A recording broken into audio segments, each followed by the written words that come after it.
السلام علیکم ناظرین، میں ہوں واجد اللہ اور آپ دیکھ رہے ہیں میرے فیس بک اور یوٹیوب چینل۔ آج میں 3 بڑی خبروں کے اوپر بات کروں گا۔ سب سے پہلے کہ نون لیگ کے درمیان اندر سے بغاوتیں شروع ہو چکی ہیں۔ دوسرے، عمران خان صاحب نے کہا ہے کہ میں chief of army Asif Munir صاحب سے بات کرنا چاہتا ہوں لیکن وہ میرے ساتھ بات نہیں کرنا چاہتے۔ تیسرے، ہم باغ کے الیکشن کے حوالے سے بات کریں گے کہ نون لیگ کو وہاں پہ کیوں شکست ہوئی ہے اور کون اس کے ذمہ دار ہے، اب نون لیگ کا کیا لائے حمل ہو گئے۔ تو ان تینوں چیزوں کے اوپر ہم بات کریں گے، ان 3 بڑی خبروں کے اوپر آج بات کریں گے۔ تو سب سے پہلے ہم بات کریں گے کہ رانا ثناء اللہ جو نون لیگ میں بہت زیادہ مقبول بھی ہے، لیکن آج کل ان کے خلاف کافی لوگ بول پڑے اور اسپیشلی نون لیگ کے طرف سے کافی زیادہ لوگ بول پڑے ان کے حوالے سے کہ رانا ثناء اللہ آخر یہ ایک کٹ پتلی کیوں بن چکی ہے، آپ اس کے ہاتھ میں اگر کچھ بھی نہیں ہے تو کیوں اتنا زیادہ یہ بولتے ہیں اور اتنا لڑکارتے ہیں لوگوں کو، اتنے لوگوں کے اوپر بھڑکتے ہیں۔ تو ان کے حوالے سے بھی آگے بالکل تفصیلی گفتگو کریں گے۔ سب سے پہلے عمران خان صاحب کے حوالے سے بات کریں گے کہ عمران خان صاحب نے کہا کہ میں چیف آف آرمی سے بات کرنا چاہتا ہوں لیکن وہ میرے ساتھ بات نہیں کرنا چاہتا۔ تو کافی لوگ اس کے اوپر بھی بات کر رہے ہیں کہ عمران خان صاحب جھک گیا اور اب وہ بھی وہی پرانے طریقے آزما رہے جو پہلے لوگ آزما چکے تھے، یا خان صاحب 2018 میں جن کے کندھوں کے اوپر آئے تھے تو اب ان سے دوبارہ مدد مانگ رہے ہیں، اور وہ کہتے ہیں کہ عمران خان صاحب پھر دوبارہ جی ایچ کیو کی طرف دیکھ رہے کہ وہاں سے ان کو دوبارہ کچھ نہ کچھ ہیلپ مل جائے اور دوبارہ وہ حکومت میں آ جائے اور دوبارہ پرائم منسٹر بن جائے۔ لیکن وہ یہ نہیں دیکھتے کہ خان صاحب نے اسی ٹائم پہ یہ کہا تھا کہ میں تو اپنی ذات کے لیے یا اپنے کچھ فائدے کے لیے آپ سے بات نہیں کرنا چاہتا، میں تو صرف اور صرف اپنے ملک کے لیے بات کرنا چاہتا ہوں، اپنے قوم کے لیے آپ کے ساتھ بات کرنا چاہتا ہوں۔ تو کافی زیادہ بڑے سیاستدان جو نون لیگ کے قریب ہے یا امپورٹڈ سرکار کے بہت زیادہ قریب لوگ ہیں، وہ خان صاحب کے اوپر بہت زیادہ بات کرتے ہیں، بہت زیادہ کہتے ہیں کہ خان صاحب آپ لیٹ گیا اور آپ وہاں سے مدد مانگنا چاہتے ہیں اور یہ تو جمہوری اقدار کے خلاف ہے، اور جمہوریت میں یہ تو نہیں ہے کہ آپ جو ہے نا چور دروازے سے آ جائے اور آپ جو کہیں اور سے ہیلپ لے کے آپ الیکشن میں گھس جائے اور آپ پرائم منسٹر بن جائے، تو یہ جمہوری حکومت نہیں ہے اور جمہوری حکومت میں یہ چیزیں نہیں ہوتی۔ لیکن ساتھ ساتھ وہ یہ بھی نہیں دیکھتے کہ جمہوری حکومت میں تو لوگوں کے رائٹس ہوتے ہیں، ہر بندے کو رائٹس ملتے ہیں، لوگوں کے اوپر اتنا ظلم بھی نہیں ہوتا جس طرح ابھی ہے۔ جمہوری حکومت میں تو لوگوں کو پیسے بھی نہیں کھائے جاتے، 50 روپے کے سٹامپ ہے، جب آپ کہتے ہیں کہ میں 7-8 دن میں واپس آتا ہوں، تو جمہوری حکومت میں تو یہ بھی ہوتا ہے کہ اگر آپ کسی کو ریٹن کوئی چیز دیتے تو آپ واپس آتے ہو، آپ سالوں سال باہر چلے گئے اور واپس آئے نہیں ہے، 50 روپے کا سٹامپ دیکھ کر کے آپ غائب ہو چکے۔ تو یہ بھی تو جمہوری حکومت میں نہیں ہے۔ کافی ایسے چیزیں تو وہ جمہوری حکومت میں نہیں ہے لیکن وہ اب اسی حکومت میں ہو رہے، تو انہیں کے اوپر کوئی بھی بات نہیں کرتا۔ جمہوری حکومت میں یہ بھی تو نہیں ہے کہ آپ ملک کا حالات ایسے کر دے کہ بالکل ملک اٹھنے کے قابل بھی نہیں ہے، تو یہ چیزیں بھی جمہوری حکومت میں نہیں ہے۔ ساتھ ساتھ جمہوری حکومت میں یہ بھی تو نہیں ہے کہ لوگ حقیقت کو چھپا کے آپ جھوٹ بولنا شروع کر دیں، جیسے ابھی ہم نے بجٹ دیکھے کہ حقیقت میں ملک کے پاس تو ملک میں کچھ بھی نہیں ہے، لیکن امپورٹڈ سرکار نے تو اب کہا کہ ہمارے پاس سب کچھ ہے، اور انہوں نے ایسے بجٹ پیش کیے کہ لوگ حیران رہ گئے، اور حکومت کے پاس تو کچھ بھی نہیں ہے لیکن انہوں نے بجٹ میں تو سب کچھ دکھا دیے۔ میں اگر جمہوریت کو دیکھا جائے تو پاکستان میں 2 بڑے سٹیک ہولڈرز ہیں، ان سے نہ کوئی بندہ انکار کر سکتے اور نہ کبھی وہ انکار کریں گے۔ اسپیشلی اگر ہم اسٹیبلشمنٹ کو دیکھتے یا ہم آرمی کو دیکھتے تو یہ ایک بہت بڑا سٹیک ہولڈر ہے، لیکن موجودہ ٹائم پہ اگر ہم دیکھ لیں تو دوسرے سٹیک ہولڈر ان کے ساتھ عمران خان صاحب ہیں۔ جب تک یہ دونوں ایک ہی میز کے اوپر نہیں آئیں گے تب تک پاکستان کے حالات کا ممکن ہونا۔ صاحب نے یہ بھی کہا تھا کہ میں نام نہاد سیاستدانوں سے بات نہیں کرنا چاہتا، کیونکہ جمہوریت میں تو یہ کہ سیاسی پارٹیز جتنے بھی ہیں وہ ایک دوسرے کے ساتھ بات کرتے ہیں، ٹیبل پہ بیٹھ جاتے ہیں، جو مسائل ہوتے ہیں وہ ایک دوسرے کے ساتھ حل کر لیتے ہیں، اور ایک دوسرے کے دروازے 24 گھنٹے کھلے رہتے ہیں ڈسکشن کے لیے، بات چیت کرنے کے لیے۔ لیکن خان صاحب کو یہ بھی علم ہے کہ امپورٹڈ سرکار کے جتنے بھی وزیر ہیں یا ان کے وزیر اعظم ہیں، ایک تو ایک کٹ پتلی اور ایک کٹ پتلی سے بات کریں گے تو کیا فائدہ، وہ بھی ہم آپ کو بتائیں گے کہ کس طرح کٹ پتلی ہے، کہ رانا ثناء اللہ صاحب کیا کہتے ہیں کہ میرے ہاتھ میں تو کچھ بھی نہیں ہے، میں تو کچھ بھی نہیں کر سکتا۔ اسپیشلی اب ان کے اپنے رہنما نے باہر سے کہا کہ رانا ثناء اللہ تو کٹ پتلی ہے، وہ کچھ نہیں کر سکے۔ وہ ہم کوشش کریں گے کہ ویڈیو کی اینڈ پہ اس پہ بات کریں گے۔ तो अब खान साहब ने चीफ ऑफ आर्मी से इसलिए मदद मांगी या इनसे बात करने के लिए इसलिए कहा कि वो ताकतवर और एक स्टेक होल्डर है और ताकतवर स्टेक होल्डर है, तो इनसे बात करके इसका कुछ ना कुछ फ़ायदा हो सकते हैं।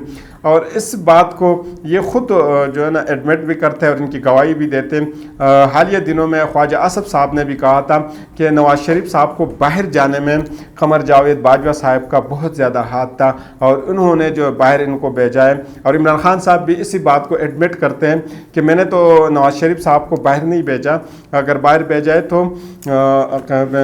साबिक़ chief of army Qamar Javed Bajwa साहब ने इसको बाहर भेजा। में असल में हम एक और चीज़ के ऊपर जिस चीज़ को हम बहुत ज़्यादा इग्नोर करते हैं कि पाकिस्तान में जमहूरियत मजबूत क्यों नहीं है, इसके स्ट्रांग क्यों नहीं है। जो बाकी स्टेक होल्डर है वो जमहूरियत के निस्बत बहुत ज़्यादा स्ट्रांग है। इसकी हकीकत क्या है और क्यों लोग जो है ना इसके बारे में सोचते नहीं है कि क्यों जमहूरियत इतना कमज़ोर है।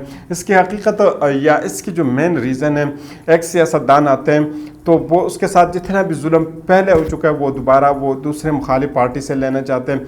अगर हम इमरान खान साहब से पहले की बात कर लें तो नून लीग के साथ जो कुछ पीपल पार्टी के ज़माने में होता था, जब नून लीग की हुकूमत आती थी तो वही सेम वो नून लीग के साथ करते थे।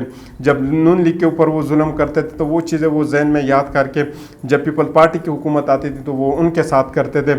ऐसा अब जब इमरान खान साहब के साथ जितना भी जुल्म हुआ था 2018 से पहले, वो सारी चीज़ें उसने माइंड में रखी थी।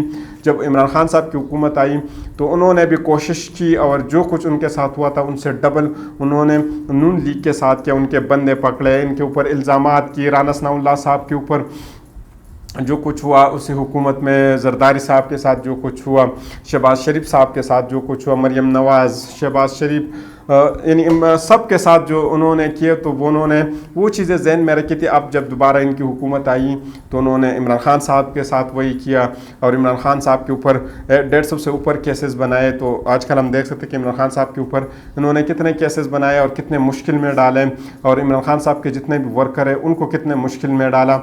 तो अब ये जमहूरियत पाकिस्तान में स्ट्रांग होना या मजबूत होना ये तकरीबन नामुमकिन हुआ है, क्योंकि ये लोग एक पेज पे आते नहीं, एक टेबल पे नहीं आते कि एक टेबल पे बैठ के बात करें कि इस दफ़ा अगर हमने ये गलतियाँ की तो नेक्स्ट टाइम ये गलतियाँ हम नहीं करेंगे। एक दूसरे को दरगुजर करेंगे, एक दूसरे को तक सियासतदान एक दूसरे से सबक नहीं हासिल करते या अपने फास्ट से सबक नहीं हासिल करते, तब तक पाकिस्तान में जमहूरियत नहीं आ सकती, ना वो स्ट्रांग हो सकती है। जिस तरह ये चल रहा है इस तरह चलता रहेगा, इसमें कुछ कमी नहीं आएगी। फिर हम बाग के इलेक्शन के हवाले से बात करेंगे। वहाँ से बहुत ज़्यादा अनप्रेडिक्टेबल, जिस चीज़ को प्रेडिक्ट ही नहीं कर सकता ऐसा ही रिजल्ट आया। यूँ लगता है कि बिल्कुल नून लीग का पट्टा बैठ गया है, अब नून लीग उठने के काबिल ही नहीं है। वहाँ के नून लीग का जो कैंडिडेट था मुश्ताक मिनहाज साहब ने राना सनाउल्लाह साहब को बहुत ज़्यादा ललकारा है। राना सनाउल्लाह साहब को ललकारा है कि आप हमें आंखें दिखाते हो, आप तो खुद एक कठपुतली है, आपके हाथ में तो कुछ भी नहीं है, आप प्रैक्टिकली कुछ नहीं कर सकते, प्रैक्टिकली तो आप बिल्कुल नील है, खाली है, आप कुछ करने के काबिल ही नहीं है। लेकिन आप तो कहते थे कि आपके हाथ में सब कुछ है, आप तो सब कुछ कर सकते हैं। उन्होंने कहा कि जो मेरे साथ जो इलेक्शन में बाग में हुआ ये बहुत बुरा हुआ है, और यहाँ से पता चलता है कि नून लीग के दरमियान से बगावत भी शुरू हो चुकी है। आप लोग बोलना शुरू हो चुके हैं कि आप लोग तो बिल्कुल कठपुतली है और हकीकत में आप लोग इम्पोर्टेड सरकार थे, आपके हाथ में कुछ नहीं है। उनका कहना था कि पीपल्स पार्टी का वोट जो है ना मजबूत है बनिस्बत नून लीग के। कहते हैं कि जितने भी वहाँ पे पोलिंग स्टेशन है उसमें तकरीबन जो टर्न आउट था वो 47% था, लेकिन 3 ऐसे पोलिंग स्टेशन थे जिसने बिल्कुल अनप्रेडिक्टेबल काम किया। वहाँ पे टर्न आउट 97% था, जहाँ पे बच्चे ने भी वोट डाला है, वहाँ पे मजदूर ने भी वोट डाला है, वहाँ पे खातून ने भी, जो बाहर भी थे सबके। और कहते हैं ये आखिरी 15 मिनट यानी आखिरी 15 मिनट जो पोलिंग के थे उसी में ये सब कुछ हुआ है। और किसके वो कहते हैं कि हमने इससे पहले राना सनाउल्लाह साहब को कहा था कि आप रेंजर को यहाँ पे बुलाएं कि यहाँ पे सब चीज़ें ठीक हो जाए, लेकिन राना सनाउल्लाह साहब ने कहा था कि मैं बेबस हूँ और मेरे हाथ में कुछ भी नहीं है, मैं रेंजर को नहीं बुला सकता। और इसी के बाद FC बुलाई गई है। और उनका कहना था कि सुबह सिंध से चीफ IG सिंध और चीफ सेक्रेटरी सिंध को बुलाया गया था वहाँ पे, जो बिल्कुल बिलावल भुट्टो साहब के करीब थे और वो बिलावल भुट्टो साहब को खुश करना चाहते थे। तो इस वजह से उन्होंने 10,000 से ज़्यादा वोट जो है ना पीपल्स पार्टी के हक़ में डालें, जो कि आखिरी 15 मिनट यानी आखिरी 15 मिनट में ये कारनामा उन्होंने सर अंजाम दिया और इस वजह से मैं हार चुका हूँ। अब इससे पता चल जाता है कि नून लीग के दरमियान बिल्कुल दरारें पैदा हो चुकी है। अब उनको इस बात का अंदाज़ा हुआ है कि अब हम हारने के बिल्कुल ज़्यादा करीब हैं, क्योंकि हम तो आए थे, हमने तो सब कुछ कर दिया। खान साहब को भी हमने बहुत ज़्यादा नुकसान पहुंचाया, हमने वो काम किए जो जमहूरियत में वो काम नहीं थे, वो हमने कर दिए। वो सब चीज़ों का हमने एडमिट भी कर दिया कि ये सब कुछ हमने कर दिया। जो करप्शन की चीज़ का कि बेड गवर्नेंस का जो बेड गवर्नेंस भी हमारे खाते में आई है, आम हमारे खाते में आई है। हम जिस जगह पे गए तो वहाँ पे हमारी बदनामी हुई है। बेड गवर्नेंस, सागडार ने जो क्या कुछ किया, मईशत, ये सारी चीज़ें तो हमारे खाते में लिखी गई है और हमारे पीछे लोगों ने लिख दिया कि ये सब कुछ नून लीग ने कर दिया, लेकिन हमें कुछ नहीं मिला। अब आइंदा हुकूमत पीपल्स पार्टी का होगा, क्योंकि पीपल्स पार्टी के हम देख रहे कि जरदारी साहब ने आए पंजाब में, उन्होंने कोशिश की अपने जड़ें और मजबूत कर दिए, काफ़ी लोगों को अपने साथ मिलाया।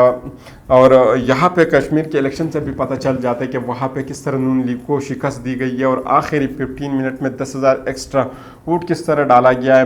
तो नून लीग के दरमियान से अब आवाज़ें निकलना शुरू हो गई है कि हमारे साथ अब जुल्म हो रहे हैं और ये जो कर रहे हैं ये हमारे साथ अच्छा नहीं कर रहे हैं, क्योंकि हम तो कोशिश कर रहे थे कि नेक्स्ट हुकूमत हमारी होंगी, इमरान खान नवाज शरीफ साहब आएंगे। नवाज शरीफ साहब भी पाकिस्तान नहीं आए, हम हार भी रहे, मुसलसल हार भी रहे।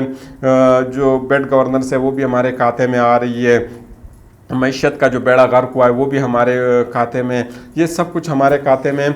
लेकिन हमारे साथ बहुत दुगला हाथ हुआ है, हमारे साथ 2 हाथ हो गए। अब हम क्या करेंगे? तो इनके दरमियान से भी दरारें शुरू हो गई है। तो अगली वीडियो तक हमें इजाज़त दीजिए। अल्लाह हाफिज़।